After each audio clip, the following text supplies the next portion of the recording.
that is? The song reminded me I'm here too. So, good morning everybody. And it's a wonderful privilege to be of service here in the sanctuary. And as we go along, what I feel like I prepared, I don't think it's going to be that thing. Maybe all get incorporated somewhere, somehow. So, just for reminders, as we share this time of communion and communication, these are not just for you, they are definitely for me. And there's always such a thing that is operational for me especially, probably for you also. Everything's happening in the divine timing, nothing is out of place. So each verse in this hymn was something that I have been pondering over the last week, reflecting on the whole year so far. And wherever I am, I'm in a place of great sense of joy within my own journey, because the grace of infinite version is operated. It's just perpetuating. So, I want you to remember, all of us are different shapes, form, and sizes. Our journeys are different. Our background stories are different. Regardless of that, the soul and the spirit is somewhere interconnected to everybody in this room, everybody outside of this room. So we sometimes do not know where something is coming from, especially from a place of vibration. So, as Annette was talking earlier about we are sanctuary and everything, I'm reaching out here to find something. We're having a light bulb moment. I was looking at light bulb while she was telling us, and I, in my own words, was having a light bulb moment because this life is opportunity to build our power. It's not the opportunity to have anything less of it. And I think that bulb and that little thing, which I could see my mother would do that to me and to all of you if she was here. This is a different place. You'll be present with your own energy. But we're co-creating at all times, right? And that part cannot happen without the vibrational index or the energy or the frequency that we are operating within. So I'm going to digress back in time. So in India, growing up and studying my version of astrology and everything of esoteric nature, the one thing that was not so recognizable for me was about the term and the language of energy and frequency. The golden rule exists over there in a whole different verbiage and understanding, but it's a universal law. You cannot change that golden rule. So that has to be recognized. But the interesting part was, anytime you see any group that congregates or gathers together with a like-mind intention, they build the energy. We only can determine what it does for us in that group setting. So in my studies, I had this wonderful friend who owned a bookstore, and sometimes after doing the homework and everything, he would be working the bookstore and we get to sometimes just hang out, and he had this beautiful section of metaphysical book, anything with palmistry, numerology, afterlife, anything. So in that bookstore, he had the section, and anytime a new inventory came, he would point me out, there are new books, you want to look at it. And it was a play for me, and I got to pick up a lot of information that at the time I was not realizing. But it built something within me that it led to Reiki healing and studying more astrology in a more concentrated way. And then here, spiritualism has become a second nature, or an unspoken space. Now, I'm still in the digress motion because in the United States, studying spirit communication and building the mediumship, etc., there was a lot of conversation about building the energy, building the power, building your focus and concentration, and that was always working in the language of frequency, energy, and so on and so forth. So some of the classical teachers that come here and speak in this sanctuary were my preliminary teachers, and they still are in their own fashion, and they would say, you got to build your energy. So the one example of that instruction was, if you sit and meditate or you sit with the intent, we're going to build the link with the afterside where our guides are, our angels are, etc., then they would know that's your appointed time and they will look forward for you being in that chair, and then you build that strength and the muscle of communication. The other part that slowly, progressively over the years, it was turning about the excitement of physical phenomena and physical mediumship. The trumpet moving, the chalk writing, and the transfiguration, ectoplasmic form, taking over everything else thing. You have to give in time. You have to put time to build that energy so that it knows how to express itself. And you cannot dictate how it should express it, it's going to express the way it expresses. That's something I feel even to this point nobody can control. We would know what might come along, but how, sometimes that's not an easy thing to define. Then in the same dialogue was building a cabinet. And if anybody understands cabinet work, it is same as creating a little cabinet for a seance room so that it has a concentrated energy. Now, the funny part of the light bulb moment was, back home in India, we had our altars and sanctuaries, and from different religions, you only went there for a specific reason. You're not there to have a phone conversation or anything. But a part of that is, the moment was saying that we build the energy in some capacity. And the energy speaks to you to pull you in or tell you you're maybe not ready or that's not for you. So push you back. And somewhere it's a journey of a kind of learning and understanding. So the cabinet work and the physical mediumship is very interesting. It's easy to build. You can find some elbows and corners and PVC pipe and a lot of black curtain fabric to darken the space. And then you sit in that little cubicle just with the intention, I'm building my power, see what goes on. That act of exploration should always be operative. No matter if the life is at the pits or life is at the most highest point, that exploration should always stay active.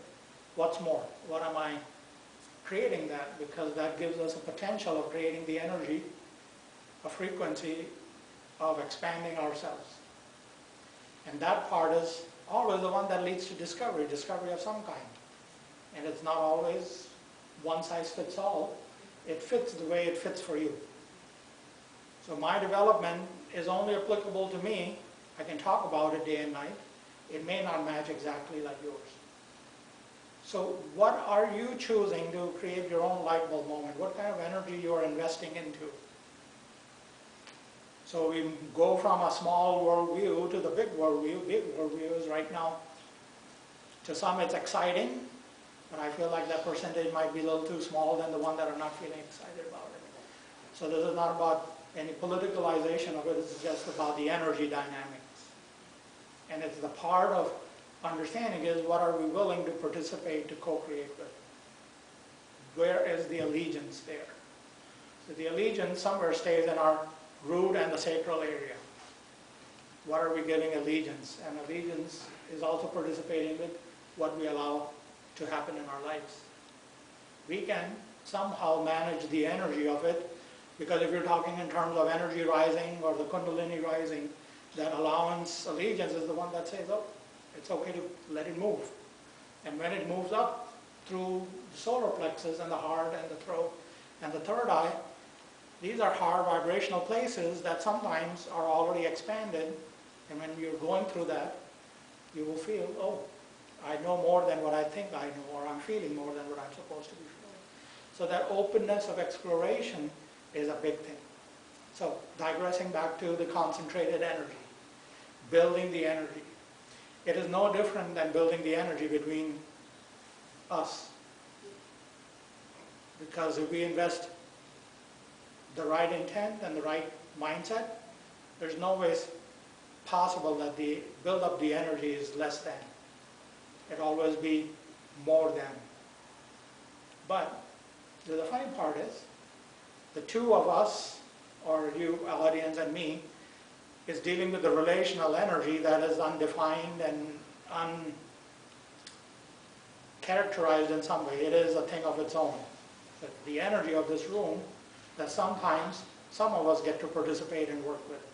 It may not be just one or two individuals. So when you think about that in your own personal life, because spiritualism has a foundational key of saying it's self-inquiry. You work on yourself. It's not about fixing somebody else. It's about fixing me, fine-tuning my instrument to give me whatever the experience it leads me to. So it's not saying you need to have that so that you can help somebody else. It's collateral benefit when you go forward in expansion. Somebody will get benefit from it. But the intent is to work on my own journey. So from that perspective, when you're thinking in terms of relationships, what is it doing?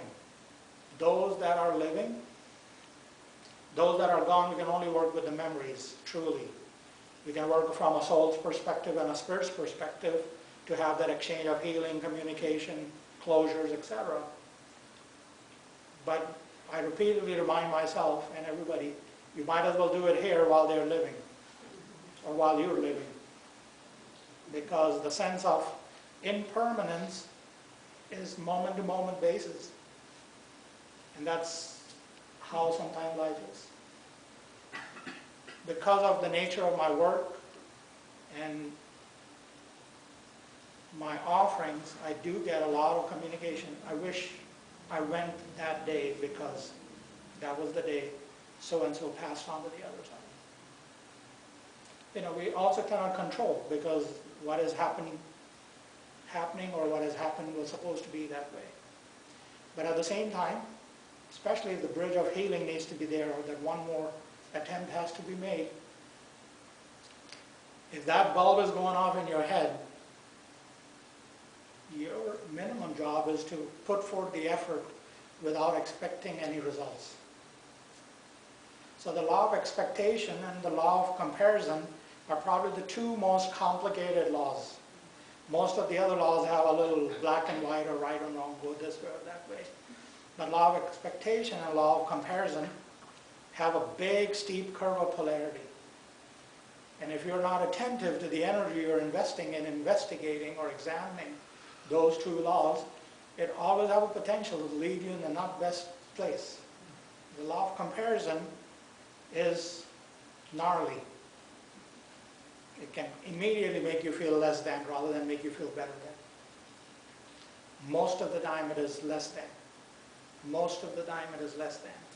So when you are comparing my skill set or my abilities, my pocketbook, my bank balance, etc., I want you to enjoy what you have. Because somebody has it because of whatever they're putting forward and whatever their efforts are. Maybe it works for them. If you have a yearning for more, then be only in comparison to yourself. I deserve more, I can achieve more, I can have more, rather than saying this person X has something that I vie for, I look for, but that's their journey. Maybe my journey is to only enjoy the meal one at a time, not worry about the next meal. My life is very peaceful. So the joy is in that hymn that we sang. I will not say from a place of bragging right, but this place of grace for myself. I'm so content no matter what goes on. Somebody tramples over me, somebody walks over me, somebody hurts me, or there is a situation that I may be unkind towards somebody else, but I'm always aware of my part. And that's the part of self-inquiry and self-examination is, you got to understand your part. Blaming somebody or shifting that responsibility on something else is also equal to saying I'm giving away my power. And that also is unkind in my version of expansion.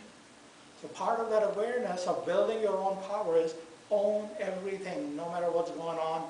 Put yourself in the middle of it. It's happening because I'm allowing it to happen. You know, like that beautiful saying, I cannot remember who the author is. Nobody can do anything to you without your permission.